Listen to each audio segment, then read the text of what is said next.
Hello, everybody. By the way, ladies and gents, I'm Diego Rodriguez, and I'll be your host for the evening.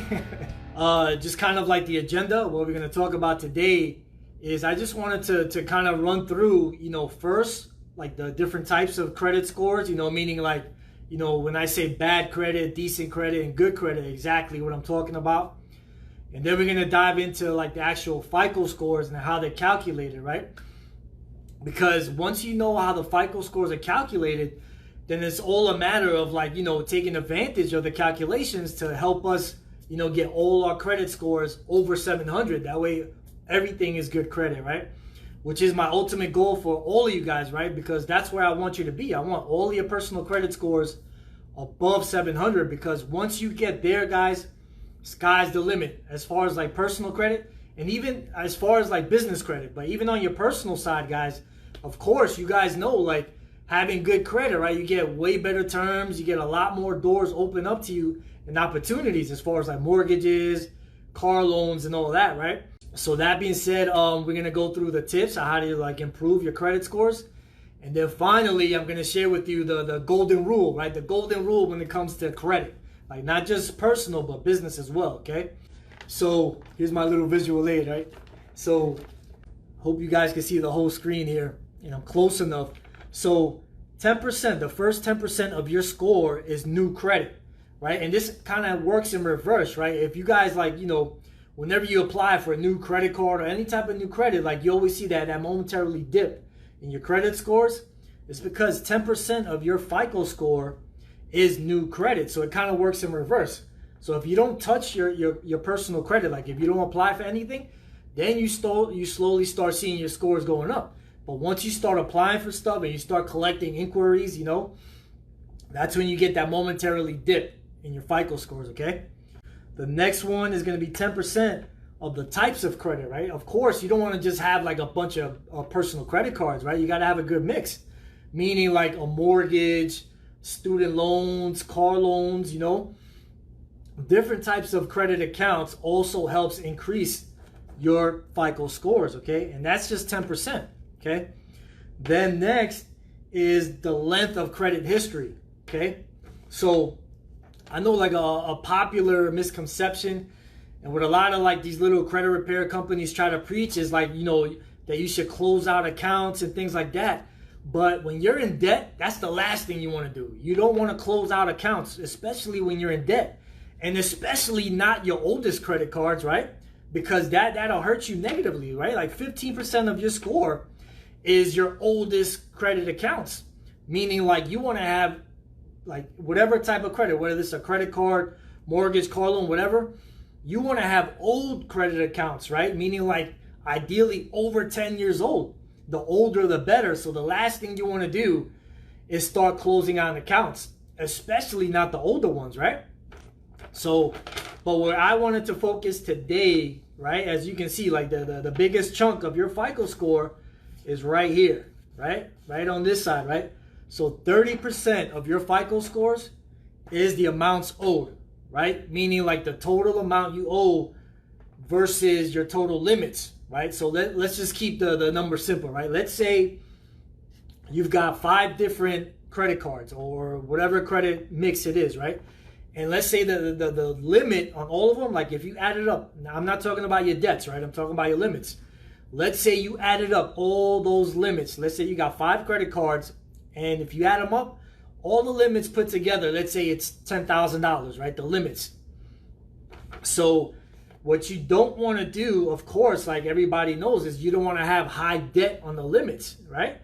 So if your total amount available is $10,000, where you want to be at is, ideally they always say like 30% or lower of debt. Meaning, so if your total limit is $10,000, then you don't want to have more than $3,000 in debt, right? Because as soon as you go past that, as soon as you go above 30%, that's when all of a sudden your FICO scores start getting a hit. And as you can see, the major portions of your FICO scores is, right, the amounts owed and also your late payment history. So this is where we're going to focus today, right? And where I'm going to share with you like a few tips and like minor tweaks that'll help you increase your FICO scores. And it's not difficult, right? Because at the end of the day, once we know how to calculate our FICO scores, then it's just a matter of fine tuning, right? So, and I just went through the 30%, right? So ideally, as far as how much debt you're carrying on your revolving credit cards, you want to be below 30%. Like if you're like between 30 to 35%, you're okay, right? But ideally, of course, I mean, ideally you don't want to have any debt, but ideally you want to be below 30%, right? And I take that back. You always want to carry a little bit. You always want to carry a little bit of debt in your credit cards, right? Which I'll jump into later on when we start speaking about the golden rule when it comes to credit, okay? When it comes to credit, you want to carry a little bit of debt so you can prove that you're paying it back, right? Because why? Because the next chunk, and it's the biggest chunk of your FICO score, is your payment history, right? So if you don't carry any debts, then how can you prove your payment history? And vice versa. If you have negative payment history, that's going to affect you the most because the biggest chunk of your FICO score is 35%, right? Now that I went through the whole calculations, right, I want to dive into real quick like a few tips, right? It's not difficult at all to bring to kind of like boost your FICO scores, right? So one of the tips that I always share with my students that are going through our BCB 30-day challenge, how to positively affect the limits you have on your revolving credit, right? So using the same example we had. So let's say we have 5 different credit cards, right? And if you add them all up, like the total limits on all of them is $10,000, right? So let's say you had a lot of debt, right? Let's say you had like, I don't know, $7,000 in debt and your limit was $10,000. So like for my mathematicians, right? So that's what, 70%? So now your debt to limit ratio is 70%, right? And ideally we want to be at 30. So of course, like a lot of us may not have the extra cash on hand to just pay off the debt, right? So a solution I like to share with my students, I know some of these gurus try to tell you, well, you got to close off accounts. That way you can increase your FICOs and all that. No, that's the last thing you want to do, because if you start closing off accounts, now what happens, right? Now, like let's say you had a total of 10,000. If you close off your account, now you have even less like limits on your credit cards, right? So like let's say you closed off an account and it had a $1,000 limit. So before it was 10,000. So if you close off that credit card account, now you dropped your limit to 9,000. So now you're still in $7,000 worth of debt. So now you just even made it worse, right? Because now you increase the percentage of debt that you're in. So a simple and smart solution that I always recommend to my students, and it works every time, is to open up a new credit card account, right? Because what you're trying to do here is you're trying to increase the total amounts of limits you have at your disposal. So once you increase the limits, now the percentage of debt is going to decrease compared to the limits, right? So that's another way you can slowly start bringing it down, right? You slowly start bringing your debt to limit ratios, and that's going to start increasing your FICO scores, right? Because as we look at our chart here, right? Remember, 10%, right? 10% of your FICO scores is new credit. So yes, when you apply for a new credit card, it's going to momentarily dip your FICO scores, right? But for only like a couple of months, right? Maybe like a good 3 to 4 months, it's going to dip it only a little bit because it's only 10% of your score. But the majority of your score, right, is the amount of credits you have, right? So if you increase the limit, right, it's only going to drop 10%, but you're going to increase it by 30%, right? You guys see where I'm getting at here? That's one quick tip, like a ninja tactic I always teach my students is, you know, if you're in a lot of debt, an easy way to increase your FICO scores is to open up another credit card, right? The last thing you want to do is start closing out accounts, especially if it's an old account, right? The last thing you want to do is close out old accounts, right? Because remember, where am I at here? 15%, right? 15% of your score is the older credit accounts, okay? So the last thing you want to do is start closing out accounts, especially older ones, right? Because now you're shooting yourself in the foot.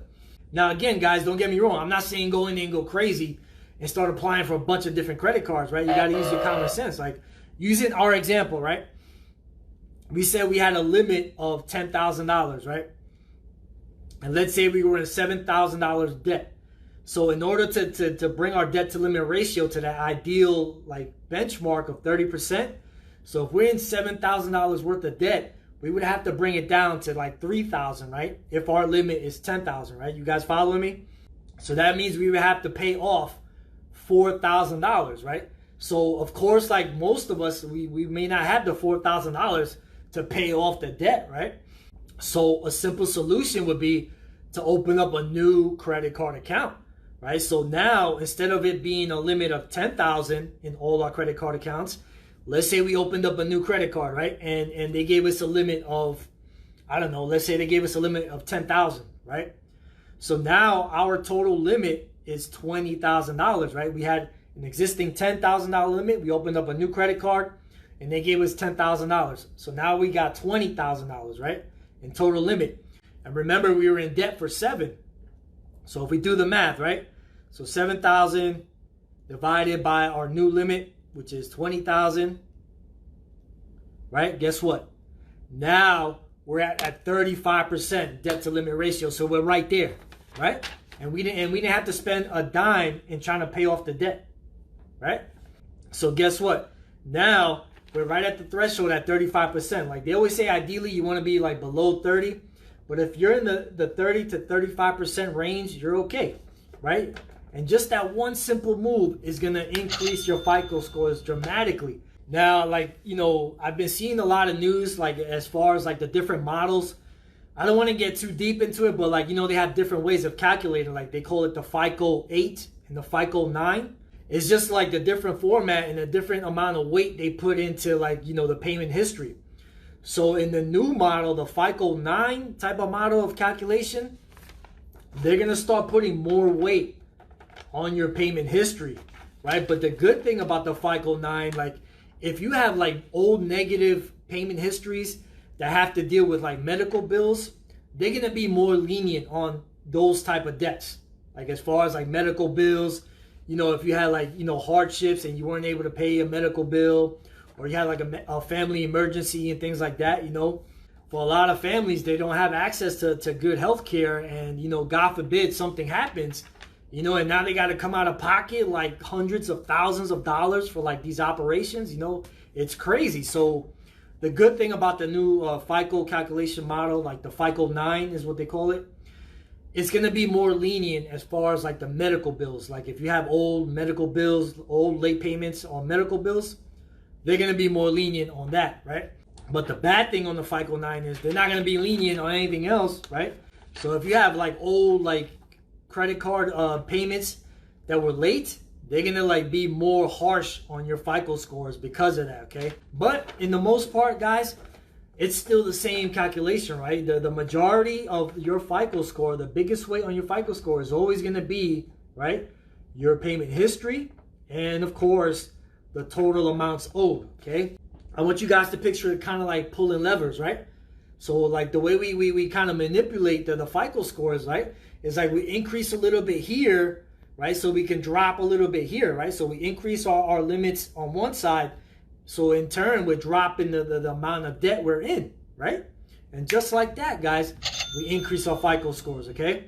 If your scores are like, let's say above 700, if all your scores are above 700, guys, then of course, you've got great credit, right? You got good credit, and that's where I want all you guys to be, right? But like for the majority of you guys, you don't have bad credit. Like you might just be falling like right in the middle of like decent credit, meaning like your scores are falling anywhere between, you know, 650 to 700, right?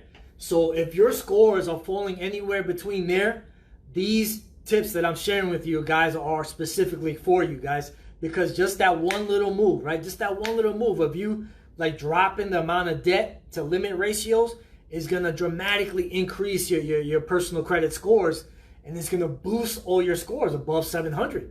And that's my ideal goal for you guys, right? And that's why I'm sharing, you know, talking about FICO scores and personal credit scores and all that, right? Because of course, at the end of the day, guys, we are biz credit hackers, right? Our group is all about business credit, but I don't want to leave you guys in the wind, right? Because my goal for you guys is to get access to the cream of the crop, the best business credit cards, and my ultimate goal is an actual business line of credit, but you guys are not going to get there if you don't have a personal guarantee with good credit, okay? So this is not just for business credit, guys. This is going to affect your lives on the personal side as well, okay? So that being said, guys, I want to jump into now the golden rule, right? The golden rule for like not just business credit. When it comes to personal credit, I'm talking about all credit in general, okay? The golden rule, guys. You guys paying attention? The golden rule when it comes to credit, the golden rule is you always want to pay off your payments early, right? Anytime you have a credit card bill or any type of like credit account, right? You never want to wait to the last minute. I know it may sound like common sense. The golden rule, guys, you always want to pay off your accounts early, meaning like let's say your accounts are due like May at the end of the month. Let's say like May 30th, right? You don't want to wait to the last moment to pay it off, okay? Because what these agencies do is like they start rating you as far as like the risk tolerance, right? So if they see your habit of paying back monthly is always at the end of the month, then it's going to come across as you being at risk, right? You're going to be an at-risk account holder, right? So guys, the golden rule is you always want to pay off your payments early, meaning like if you can, right? You want to pay them off at least like 15 days before they're due, like anywhere between 15 and 10 days. So if your credit card bills are due May 30th, then you want to pay them off like before May 20th. Once you start doing that, guys, it starts showing good payment habits, okay? Because remember, right? Part of your score, 35% is your payment history, right? So you waiting for the last minute to pay, right, your accounts goes into your payment history. That's the first part, right? That's the first part of the golden rule, guys. The second part of the golden rule when it comes to credit, okay, the second part is you want to pay off more than the minimum due, okay? I know like it's kind of hard, like especially when we're in a lot of debt, right? And unfortunately, I think the AC just kicked on. And unfortunately, when we have like a lot of different credit card accounts and bills, you know, we're kind of strapped on cash and then we're stuck like just paying the minimums, right? You want to get out of the habit of doing that, especially when it comes to credit cards and revolving debt, revolving credit cards, right? You always want to pay more than the minimum. So if the minimum is, I don't know, $50, if the minimum is $50, then pay 60, right? Pay 60 and pay it off way before it's due. Because once you start getting in the habit of doing this, guys, all of a sudden, you know how like out of nowhere, out of the blue, all of a sudden you receive like a letter saying, hey, congratulations, we're increasing your limits, right? It's because of this habit, right? So remember the golden rule, right? The first part of the golden rule, guys, pay off your debts before they are due, right? Especially credit card accounts, especially revolving credit, right? Pay off your credit card bills at least like 10 to 15 days before they're due. And the second part of the golden rule, guys, is pay more than the minimum, right? Once you start getting in the habit, all of a sudden you're going to see 3 or 4 months down the line of doing this constantly, you're going to start receiving these letters where they're going to automatically start increasing your limits, right? So that's another tip. And if you get in the habit of always paying the minimums for one, you're never going to get out of debt, right? Because always the interest is always going to come due and you're going to be paying forever, right? And number two, once you start paying more than the minimum and you're paying them off early, guys, the whole point that these lenders and these banks, they pull their credit is because they want to see how risky you are. So if you start getting in the habit of always just paying the minimum and always waiting for the last minute to pay whatever bill is due, that's going to make you come across as risky, right? And it's not going to motivate these banks and these credit card companies to start awarding you with more credit, okay? And not only that, guys, it's not going to increase your FICO scores, okay? So I've just been covering like everything that has to do with your FICO scores, right? And it's not difficult. Once you know how to manipulate the actual calculation, guys, you can use it to your advantage. But of course, this is also going to affect us on the business side as well. Because my ultimate goal for you guys, right, of course, is getting to over $100,000 in business credit. but you guys are not going to get access to the best business credit cards available and my ultimate goal, an actual business line of credit, right? When I talk about cream of the crop, I'm talking about you guys getting 0% interest anywhere from like 9 to 14 months, if not more. And they're even doing it through this whole crisis where everybody's like, these small businesses are having to lay people off and not being able to, like, you know, afford to pay for employees and things like that. They're still throwing money at me. Why? For one, because I learned to nurture my personal credit. Number two, I've done the golden rule, right? That's how I nurture not only my personal credit, but my business credit. Like the golden rule, guys, the golden rule still applies, whether it's personal or business, right? It's not an easy thing to do, especially like nowadays with the whole, like, you know, pandemic that's going on, you know, and everybody's kind of like tight with cash and everything, right? So I understand it's not going to be a simple fix like you're trying to pay down debt, right? So an easy fix, guys, an easy fix for you guys to easily increase and improve your personal credit is to increase the limits of your personal credit by opening up another credit card, right? And a great place to go to get another credit card are these credit union banks, right? It's in the name, guys. It's in the name. That's what they're all about. They're all about extending credit, okay? Because at the end of the day, especially when we don't come from money, we find out that credit is always going to be our golden goose, guys. And we got to treat it like our own personal baby, right? We got to treat it like, put obstacles and walls and barriers. That way our personal credits are always protected, okay? And then we use our personal credit to leverage that into business credit, okay? Because that's my ultimate goal for you guys, is to get you into business credit. Because another thing we can do once we have access, another benefit of business credit, right? Another like tactic I like to tell my students is once you start opening up these business credit cards, what you can simply do is you start transferring your personal debt in these personal credit cards. You start transferring that debt over to your business credit cards, right? Because now what's that going to do, right? Again, we're going to start lowering our debts on our personal side, and it's going to keep increasing our FICO scores, right? And before you know it, guys, like we're way past, we're like at 750, almost 800, right? But also, you know, have no fear, guys.